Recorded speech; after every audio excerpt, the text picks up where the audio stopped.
Hi Shane, you've put a great amount of effort into your cricket. What has been your motivation to stick to this everyday habits to get the most out of your day?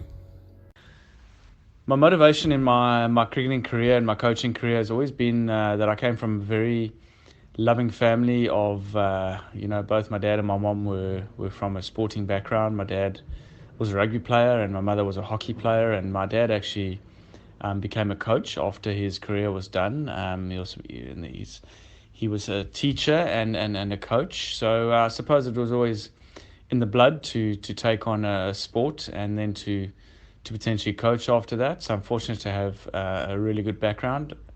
I'm also an only child, so I think growing up on my own, having to entertain myself and be quite disciplined also really, helped me along the way.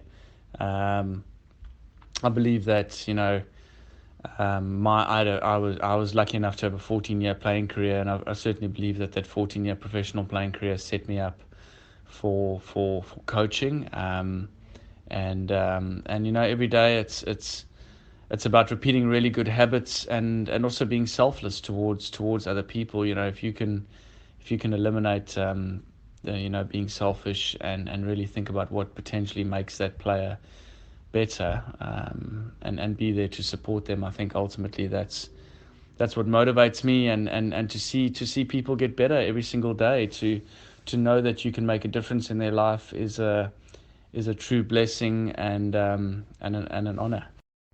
Hmm, very, very good, and so good to hear how important it is to do those daily things, day in and day out, correctly. You had the approach to ground it out and stick to your guns when it came to working through some tricky situations in the cricket field. How important is it to grasp the concept that being resilient is what gets you to the next level?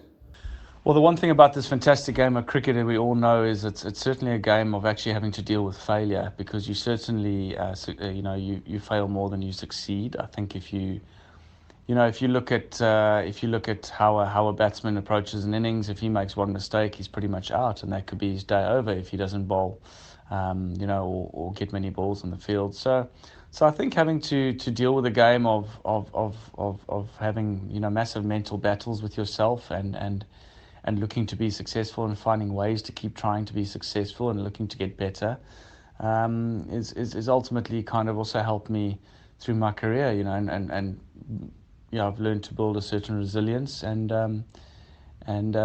also find ways of making things work, trying different things, and always trying to seek perfection. You spent some time with the South Africa A cricket team in Australia. At that time, did you feel that this was sort of something great for your coaching career? I was fortunate enough to be named South African A assistant coach in my very first year of professional coaching. I'd had a fantastic season with Inland where we almost won every single trophy there was to win. We just unfortunately came short in the 50 over trophy, but I was really lucky, I think, to get the gig of assistant coach, and credit must go to Cricket South Africa for allowing the opportunity for me to very early on in my coaching career get on a national trip. And I wasn't able to do it as a player, but as to get in the into the scene early as a coach, and to really learn under some really wise heads, and also have really experienced players on that trip, the likes of Dane Villas, Heino Kun, Andile Petlakwaya was a young man making his way through then, just to name a few of those players. I mentioned David Miller already. So there was a lot of experience on that trip. So I certainly gained valuable experience on that trip. And then, if I look at it, having to come back in my second season with Inland, we actually had quite a tough year. So I think having that experience with the national team, to know how to deal with failure as a coach, certainly did help me, and I really do owe to Cricket South Africa for allowing the opportunity for me to get in early in my career, and kind of create a pathway for me to become an international coach where I am today. I think where I really developed as a coach, and the ability to be organised and think ahead was when I was allowed to be assistant coach to the National Academy for 2 years in a row under Malabongo Maketa in the first year, and then Shukri Conrad after that the second year. I really learned a lot, and those were two fantastic gentlemen to be working under, and I thrived in terms of having to set up programs and basically mold the youth South African cricket. We're now seeing a few of those guys come through the system, the likes of Anaman Malans and your Vian Libbers and your Sen Mutasamy, who just made his Test match debut. The likes working with those guys was a true honour. No, that's so good to hear, Shane. Yeah, it's amazing how things end up working out. Although you may go through a bit of a dip here and there, it's awesome that things work out. A lot is expected from a head coach and to be a mentor. Your approach is unique in the sense that you have a lot of time for people. How do you keep the balance? Being a head coach is a role that requires many different jobs in one. You're basically managing a squad of 15 plus players, and quite often you're also keeping your eye on who the youngsters are coming through. And then also you've got a management team that you have to manage. So it's not only the players; it's also an assistant coach, another assistant coach potentially, and then you might have a video analyst. You might have a strength and conditioning coach, a physio. So there are many other people that you're also managing, and hoping that they are following the sort of philosophy that you might have, and where you want the team to go, and so there's a lot of people you're constantly touching base with on a daily basis. Nowadays we're lucky with technology that a lot of this stuff can be done over the phone, which is really nice. But that also creates more work in terms of players, commanding quite a lot of your time. I think I've been quite lucky that I've always been a giver, and I've always liked to see other people succeed. Hence why I'm more than happy to speak and try keep in constant communication with people about various plans and itineraries and whatever else. I certainly don't claim to get every decision right and make and do everything absolutely correctly. No, you're going to make a lot of mistakes along the way, but I think in making mistakes you're going to learn a hell of a lot. But I think the important thing is to try as a coach, try not to repeat the same mistake that you're making, and try learn from that. That's ultimately what I've learned over the years of being a head coach. You're going to have some tough decisions to make. You have to really stand by your philosophy and your gut feel in many occasions, and also you've got to be prepared to be criticized, because the one thing I do know is, whatever decision you decide, someone's always going to be upset or unhappy. Yeah, no, for sure. You got that quite right. But as long as you're sticking to your guns and you keep doing what you believe in. Let's talk international cricket now. Scotland came knocking and you answered. How's the transition been? I was really fortunate to get the Scottish job when I did. I think if I look, 8 or 9 months ago when I found out that I had the job, but there was an incredible excitement that came over me, because I thought, at that time, to take on an international team that's done incredibly well over the last 12 to 24 months, managed to get themselves in the top sort of 15 of the world in both formats of the game, and T20s and 50 overs. So then have the potential to go to World Cups, to create a portfolio where you can work with potential international stars, is a true honour and a privilege which I've thoroughly enjoyed. It's been a great journey for me so far. I think moving countries and living in a country like Scotland, where people are very passionate and expect good results. They expect success. They set very high standards. They're proud people, and it's truly as an honour to be head coach of their men's team. I certainly see the future of Scottish cricket to be very bright, and I think hopefully in 3-4 years' time, a plan can come together in terms of where I see this team going, and where I see hopefully the organisation going. There's many different people involved in the organisation, but it's wonderful to work with those people on a daily basis. They're thoroughly professional, and we all have the same vision in terms of wanting to become a full member, and play all the best teams in the world, and hopefully produce not just one but many world-class players to go with that. That's awesome. So talking about Scotland cricket, what are some of the goals that you have for the country?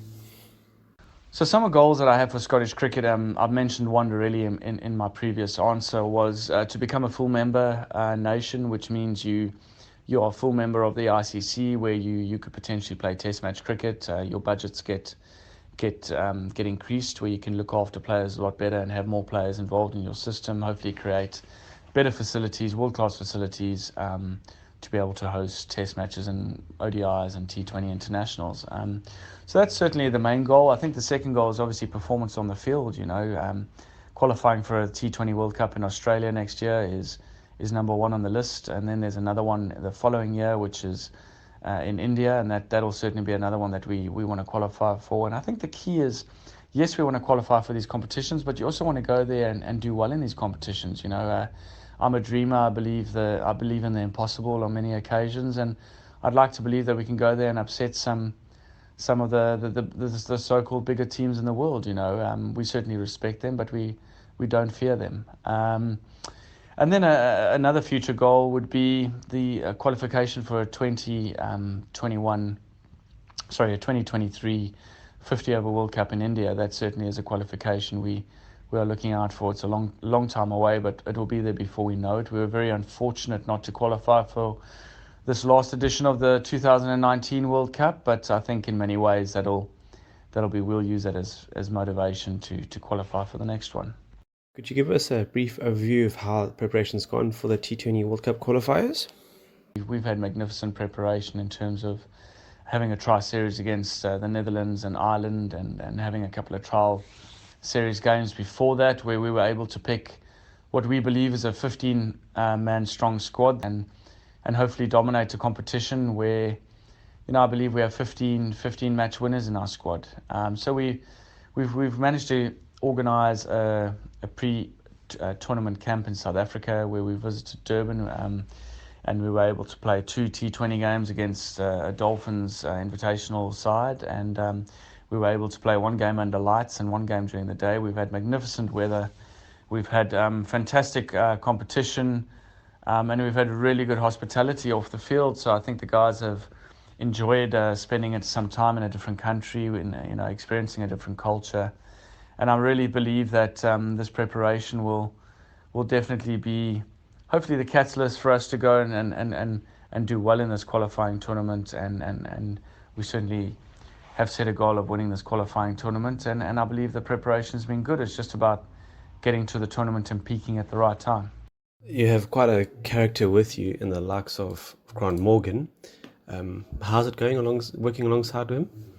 Grant Morgan's been with us now for just over a month as an assistant coach. I certainly always enjoy working with Morgs. I find him to be, highly skilled and a fantastic thinker of the game. He's in many ways an experienced coach that's worked in very many systems and has been successful wherever he's been. I believe he has an incredible ability to move any cricketer from a certain place and make them better, especially young cricketers and systems that if I look at the Scottish system currently, we have a strong squad of under 19 players and a couple of peripheral guys that have missed out on our 15-man squad selection for the T20 World Cup qualifiers, where someone like Morgs will certainly make an impact with those guys, and along with myself and Toby Bailey, the other coaches in the system, we'll hopefully produce a Scottish team that is successful, but more importantly can leave a legacy and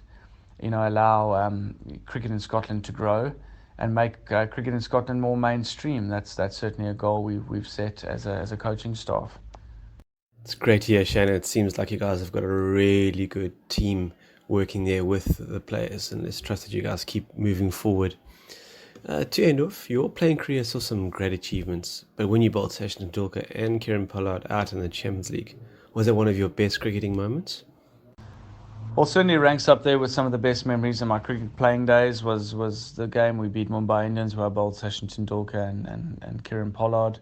It's one of those wonderful experiences on a cricket field that not many people get to experience, but it's all down to knowing that all that hard work and all that blood, sweat and tears that you've put in over the years ultimately comes through in a moment where you were able to experience something like that. Look, those are moments in the game that I certainly will remember, but there were plenty others, both on and off the field that will be right up there with those very moments. The great thing in cricket is you can be the best player in the world, but you still, anyone can still go bowl a ball and get that person out. That's just why we play this wonderful game. And on that particular evening, it just went my way, and I certainly would have loved to have had more of those, but it just wasn't meant to be in my career, and I'm really happy with the career that I certainly had. Very proud of my achievements within the game, and I'm really looking forward to hopefully becoming a far better coach than I was a player. Shane, it's been so good to chat to you. So much insight there and just a really good holistic approach to cricket that you have. And I can only see Scotland cricket moving forward and forward. And it's absolutely brilliant. And I'm sure we'll see you guys in the news making the headlines there on more than one occasion. Thanks so much for your time, Shane. Cheers.